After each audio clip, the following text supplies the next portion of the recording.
So the reading I shared today is from the book of Ruth, which is found in the Hebrew Bible, or depending on your tradition, the Tanakh, or the Old Testament. It was kind of strange, wasn't it? A little bit strange. It's okay, you can say it. It is an unusual story, not least because it's about two women, and women don't typically play a central role in biblical stories. And it also probably sounded strange to you because it's set in a time and a place very far removed from our own. That text is about 2,500 years old, and it speaks of a time at least 5,000 years ago. It's set in the ancient Near East, today what we would call the Middle East, and it takes place in a culture that's so far removed from our own we would literally not know how to survive in it. But here's where it's not so removed. Ruth and Naomi live in a time of great uncertainty and unrest. There's a lot of violence, lots of poverty. There are extreme weather patterns, and these are causing famine and disrupting local economies. And there are borders and boundaries all over the place. And there are as many people trying to cross borders, running towards food and safety and away from war and suffering, as there are other people insisting that borders should not be crossed and that those who dare cross them should be treated as hostile, unwelcome strangers.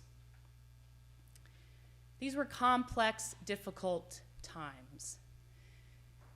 And I think we know something about this. The very day I sat down to start working on this sermon in my office at Drake was the same day news came of yet another shooting on a college campus. This feels difficult to me. And we, too, know the constraints and pressures of borders, of people crossing to one place and fleeing from another, while folks on both sides or more demand they stay put or stay out. And we know about violence. And I'm not just thinking about the violence that strikes terror in all of our hearts as we watch our loved ones set off for work or drop our kids off at school, places that should be safe. But I'm thinking of the kind specific to Black families and communities that should be safe, as they face police violence and the violence of a criminal justice system that effectively keeps saying over and over again, Black lives don't matter, every time it exonerates police who kill. Meanwhile, locking up African American mothers and brothers and sons and fathers at rates that truly boggle our minds. We live in complex and difficult times. So now you're going, well, good morning, Jen Harvey. Welcome to our pulpit. Happy fall to you too. I know you all talk about these things a lot. And that's one reason, only one, that this Jesus-loving Baptist finds herself drawn to this Unitarian Universalist space over and over again. You are so present to so many forms of suffering, and more importantly, so passionate about responding to them, that you move me. And I think of you in all my Baptistness as my people. So, my mom's not here, so it's okay. I've got to love a church. I've got to love a church where I don't think twice about stepping into this pulpit as a lesbian, but I feel like I needed to come out as a Jesus-loving Baptist. So, and I also really, truly, I mean this, that I've got to love a church whose ministers invite and show that kind of hospitality to difference in their pulpit. So thank you so much, Mark and Aaron, for sharing space. Okay, you guys are sounding kind of Baptist this morning, actually. So I've been thinking about this question a lot lately. Who are my people? And I want to ask you that question today. Who are your people? Do you consciously ask yourself that question and constantly answer it? I think we all need to, because I think that question is very key to staying power. If we want to do more than survive these difficult times and kind of keep our heads down and hope for the best, and we want to actually thrive, We need to be able to see and point to, name, and know who our people are. And what I'm talking about is deeper than just the happy fun of a church potluck, which is not to be underestimated, and you all throw a mighty good one. I'm talking about a sense of peoplehood that's made up of connections so deep and so authentic that it actually allows us to touch the beauty that is living, actually experience life, even while we exist on this achy, death-dealing planet. So I only read part of Ruth today, and I don't assume that it's a familiar story to you, so I want to tell you a bit more about this strange story that I love so much. We meet these two women as Naomi, who is part of the tribe of Judah, which means she's Hebrew. Today we would know her as Jewish. Naomi has lost her husband and her two sons. And so as you can imagine, she's utterly grief-stricken. But it's even worse. In the ancient Near East, that kind of loss is basically a death sentence. Without a male provider, a father, a husband, a son, or a brother, and Naomi is too old to get remarried, she says, and there's no mention of a brother, without a male provider, a woman is at the whim of other people's hospitality, which might mean she gets none. Hospitality is not a strategy for survival, because anything that comes solely at the behest of one offering it, which is how hospitality always comes, can just as easily be taken away. But it's even worse again, because Naomi's not in Judah, which is where her people are. See, when famine had struck Judah, her husband took she and her sons across the border to Moab. And there, where even less than no one has any obligation to show mercy to her, there she loses her sons and her husband. So Naomi makes the only sane decision. She decides she needs to head back home. At least among her own people, there's a chance someone might show her some mercy. But something very weird happens. See, Naomi's sons married before they died in Moab, and now as she's preparing to leave, she finds herself standing there with these two Moabite daughters-in-law. These are not Hebrew people, Moabites. They're foreigners to her, and they are weeping at the prospect of her departure. So she says to them, look, go back, each of you, to your mother's house. You may find security in the house of a husband. Go back to your people. Now, our ears probably rightly wince at this language, and I get it. If you tell me, wow, things are really bad, why don't you go find yourself a husband, Jen? That's really not going to cut it for me. It's probably going to just make me very angry. But in this case, Naomi's right. These young women are young enough to remarry, and in that time and place, that's their only hope for a future. So she kisses them goodbye. But they resist, and they say, we'll go back with you. And she says, no, again, no, turn back. I cannot offer you a future. Go back to your own people. So with that, one daughter-in-law complies, and Orpah kisses Naomi back and returns to her own people, but not Ruth. Ruth holds on even more tightly to Naomi. Ruth, it seems, has missed Mark's October memo about the power of letting go. And when Naomi tries to push her away a third time, the text says, Ruth clung to Naomi. And she pleads, do not press me to leave you. She holds on so tight. And then in one of the most beautiful passages ever written, and probably one of the queerest as well, and I say that as a source of term of endearment, Ruth declares a new and fierce sense of peoplehood. Wherever you go, I will go. Wherever you lodge, I will lodge. Your people shall be my people, and your God, my God. Where you die, I will die. That's where she lets go. So have you ever heard that saying? It goes like something like this.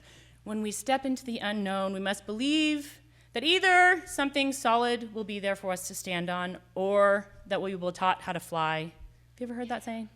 Okay. Yeah, that's not what this is. I like that saying a lot, but compared to what Ruth did, that's a Hallmark greeting card kind of letting go. What Ruth did is more like an Ani DeFranco kind of letting go, okay? Do you know Ani's music in this congregation, some of you? All right, I'm getting some hands. I'm going to ask gentle permission to read an Ani lyric that's a little bit edgy for a pulpit. The reason I'm asking is because it's not like it has a bad word in it. It's just a little taboo. It's a little edgy. And I tried to find a different image. I considered not reading it, but it would not let me go. And I also thought, you know what? This is a woman-centered story. And I also thought, this congregation's talking about making kits for girls. That's what you're talking about, is feminine hygiene, okay? So I'm just warning you, this is a bit edgy, but I really dwelt on not saying this lyric, but I need to, because this is what Ruth did. So in Ani's song, Swan Dive, she describes letting go, and she's belting at the top of her lungs about being on a ship in a storm in the ocean. And she sings, I'm not going to sing, I've got a lack of information, but I've got a little revelation. And I'm climbing up on the railing, trying not to look down, and I'm going to do my best swan dive into shark-infested waters, and I'm going to pull out my tampon and start splashing around. There is an image for you, and that is a first for me. But that's the kind of letting go Ruth does, and we shouldn't pretend it's not. She lets go of everything and literally takes Naomi's fate, Naomi's even worse, Naomi's possibility of death, and she makes it her own. She identifies with her. And here's the thing, I don't know why she does that. And I don't think Naomi quite gets it. Actually, I think Naomi thinks Ruth's a little nuts. Ruth pours out her heart in this beautiful declaration that still stands 2,500 years later, and Naomi responds by saying exactly nothing. The text says, Naomi said no more. I'm like, ouch. I'm pretty sure that's not how this whole creative interchange thing works. I'm pretty sure you get vulnerable and I'm supposed to say something, but Naomi doesn't. She does, however, stop pushing Ruth away, and she lets her go with her, and together they cross the border from one peoplehood to another, themselves joined in peoplehood across this crazy difference that makes no sense. Now, I don't know if you've ever thought about how texts become sacred, but they're not sacred because they're old, and they're not sacred because a divine being wrote them. A text becomes sacred as communities recognize themselves in it, as communities claim it and allow it to claim them. And then they pass it on through generations, actually telling and narrating their own lives and experiences through it.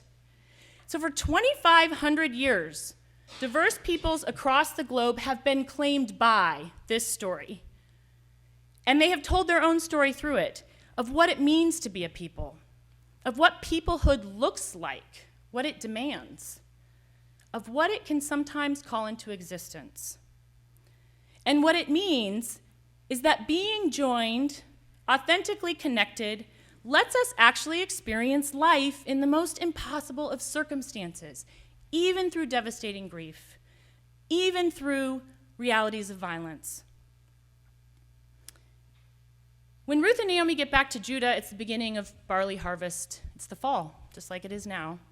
And Ruth starts to glean in the fields. And what this means is she follows behind the harvest laborers, and she gathers the scraps. She uses the scraps, hard work, to nourish her own body and to nourish the body of this woman that she is now people to.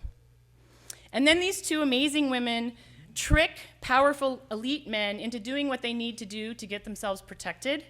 And they show up quite boldly in spaces where women are supposed to be timid if present at all. Let me just tell you, Ani DeFranco has nothing on these two.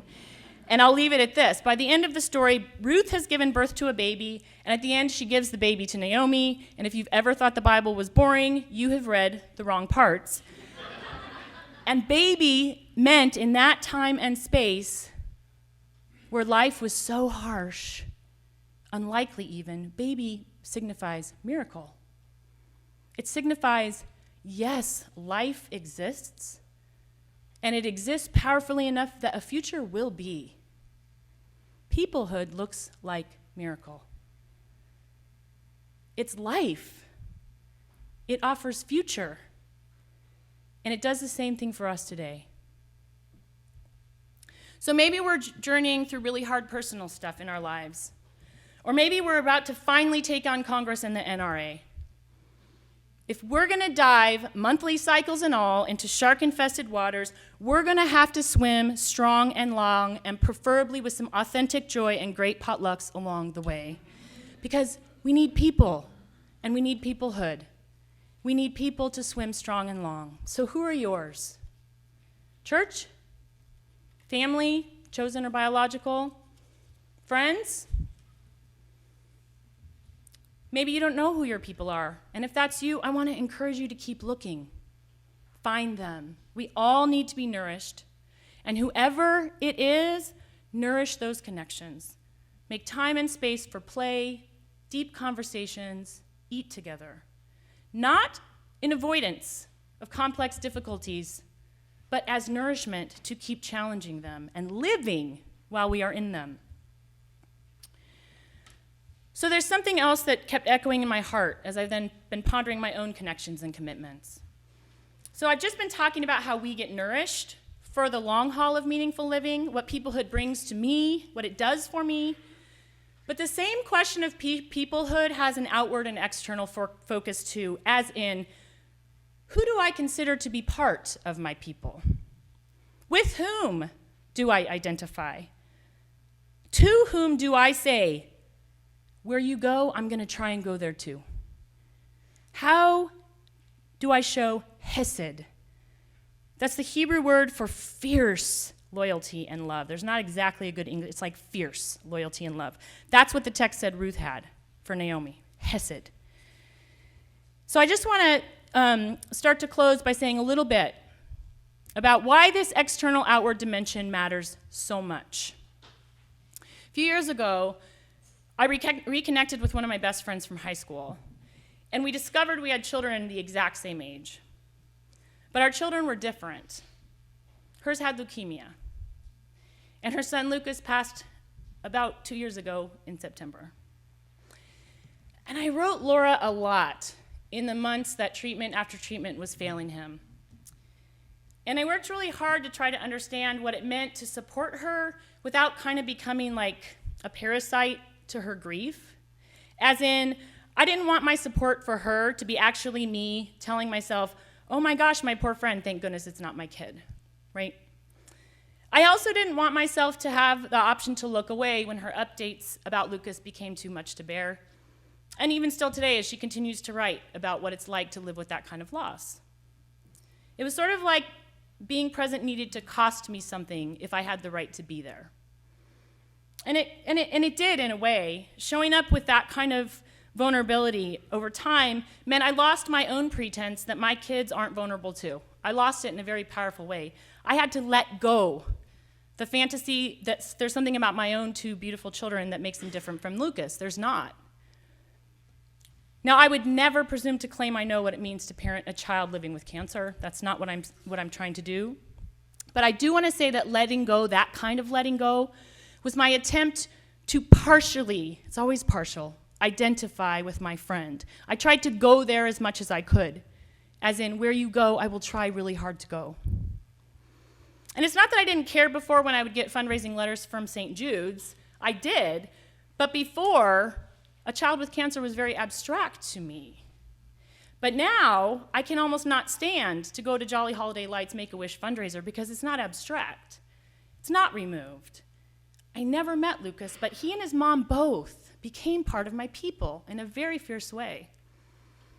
And the reason this matters so much is because who we see and who we know as our people directly correlates with our tenacity and our bravery and our persistence in the face of difficulty. The more I identify with someone, the less willing I am to sit and accept anything less for wholeness than wholeness for them. Because who I name as my people determines who I'll show up for, and for as long as it takes, and how fiercely. And I'm convinced that's why same-sex marriage moves so fast in this country. When I first got to Iowa, I taught same-sex marriage at Drake as if Massachusetts was this kind of outlier. It was like this fantasy world. And then all of a sudden, we had this crazy fast cascade of transformation. And Iowa passed same-sex marriage, and then state after state passed it, and then DOMA fell, and the Supreme Court made it the law of the land this summer. And every time it became a running joke, my partner would turn to me and say, does this mean I have to marry you again? Like, this is just too, like, the transformation was just too fast. Lesbian and gay people are part of almost everyone's families. It's easier to discriminate or tolerate discrimination when it's abstract, when it's an issue. It's harder when it's my kid, my neighbor, the person who sings in the choir.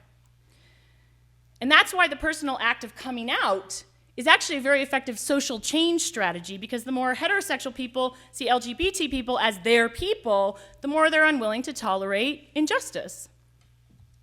I think the same tenacity is going to eventually get us there on gun control. It's easy to identify with a Sandy Hook parent or a spouse who was just dropping their beloved off to work one day. And so we're going to have tenacity. I think we are. And it's these same set of dynamics that means the verdict is still out on what white Americans are going to do. If we're going to be tenacious with the resistance struggle going on all over this country right now in black and brown communities. There's a lot of reasons that most white Americans don't yet see black Americans as part of our people. In contrast to the connections by family, usually, between heterosexual and LGBT people's lives, daily racial segregation in this country is so pervasive that anti-black violence remains abstract and removed for many of us who are white. And history makes that border between Moab and Judah thick and wide. Now, I just want to be really clear. Folks in the Black Lives Matter movement aren't going to sit around waiting to see if white folks are going to show up with fierce love and loyalty and hesed. They know who their people are. And if any of you watched Bree Newsom scale that flagpole in South Carolina and heard her comrades at the bottom chanting this, it is our duty to fight for our freedom. It is our duty to win. You witnessed hesed. Fierce loyalty and peoplehood, that's not going to stop. The question is, will we who are white come to see that movement as part of our peoplehood so that we become tenacious participants in ending anti-black violence in this country? That's the question. So I'm aware this community is engaged in an awesome, careful conversation about the significance of putting up or not a Black Lives Matter banner on your church. And I'm a guest, and so I'm not going to presume to offer an answer to that question. What I do want to offer you is maybe perhaps a way to try on thinking about it as you have these good conversations. The question is, what insights emerge if the question is framed as a question of peoplehood? As in, if you imagine you're contemplating a public declaration of who you see as part of your people. That you're asking yourself about to whom and how you are fiercely loyal in difficult times. I think that's the question. Now here's an interesting thing we need to know. Naomi never thanks Ruth. The entire book, she hardly speaks to her, actually. And the really interesting thing is that anytime Ruth is remembered in the generations to come, she's always described in this way. And then there was Ruth, the Moabite. She was still a Moabite all the way to the end. Identification with, as in wherever you go, is always partial, and it's never done perfectly. I will always move through this space as a Baptist. I do not know what it is to be my friend Laura, and the strongest heterosexual ally does not live with the constant vulnerability of never being totally sure what's going to happen the next time you come out. And I'm certainly not suggesting that for white Americans here or anywhere else where folks are trying to figure out how to best show up to support, that there's any easy identification with resisting black and brown communities. But I do know this. Whatever the issue, our tenacity and fierceness depends directly on how we define who our people are. And I know this. Liberation and life in my own experience directly correlates with how honestly I'm willing to live the question of who my people are, and let me experience nourishment from the answers. So live the question and constantly answer it. We are nourished for life by our people, and who we choose as our people will determine who has life in the future.